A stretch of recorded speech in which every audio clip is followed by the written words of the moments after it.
passed in 2023. And at that point in time, we made a demand that it should not be linked with delimitation or the census.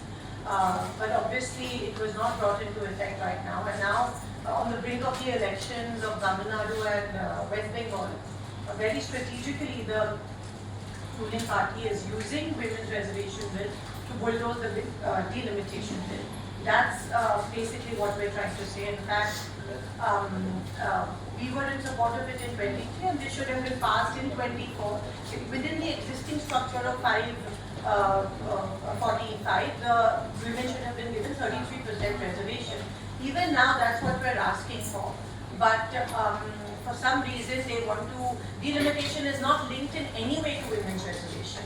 And the way they have come up with this 50% number also, the Prime Minister suddenly decides 50% and it's 50%.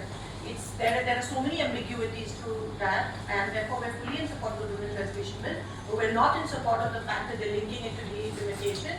And obviously the caste census or the census, and the Home Minister said it on record in Parliament today, that the census is being done while we speak. So why not wait for it and implement it as it is in 2029? Why delimitation? Obviously the southern states are going to be at a disadvantage. The northern states where they are in power are going to be an advantage.